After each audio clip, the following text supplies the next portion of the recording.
White House Chief of Staff Susie Wiles revealing that she has been diagnosed with breast cancer. She is raising awareness with a statement saying, quote, nearly 1 in 8 women in the United States will face this diagnosis. Every day, these women continue to raise their families, go to work, and serve their communities with strength and determination. I now join their ranks.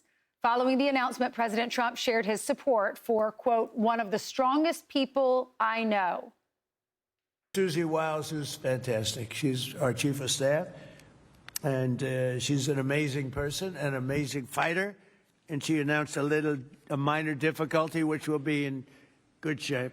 The prognosis there is excellent, beyond excellent. So let's bring in Fox News medical contributor and radiologist, Dr. Nicole Saphier. Dr. Saphier, thank you for coming on. Of course, Ainsley. I was so sad to see this announcement on Fox News yesterday because Susie works so hard, but the president seems very positive about it and she seems upbeat. What do you say?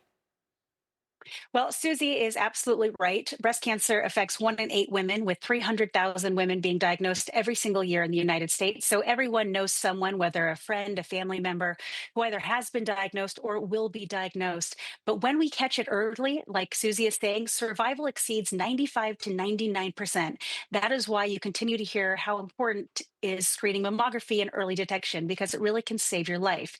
Now, while any cancer diagnosis is very serious, when you catch it early, whether stage 0, stage 1, we don't know exactly what Susie has been diagnosed with, but they have said early stage.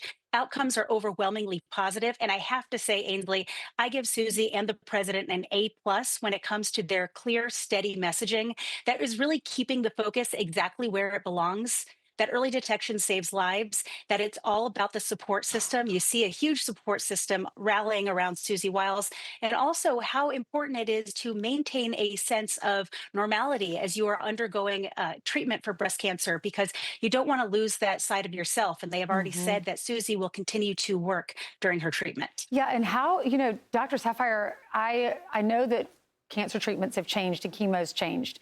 But I always thought when you took chemotherapy, you're usually really sick to your stomach. Sometimes you are vomiting. You need to be close to the bathroom, that kind of thing. Has that changed now? How do cancer patients, how are they able to continue to work and have the energy to do that?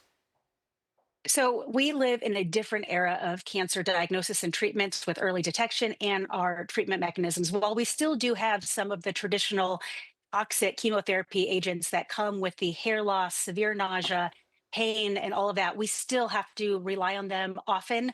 Not every cancer needs to be treated with chemotherapy. And that's an important thing to remember. Some breast cancers do need chemotherapy, some do not. And so while we can say usually for an early stage breast cancer, you will undergo some sort of surgery, often lumpectomy, radiation may be offered to help decrease the risk of it coming back. Depending on the type of breast cancer, sometimes chemotherapy is warranted. Some of it may have those traditional side effects. We do have some newer agents that are less severe. We also have some methods to decrease the risk of losing the hair. And then you can also have some anti-hormonal treatments. All of this helps to reduce the risk of breast cancer coming back in the future.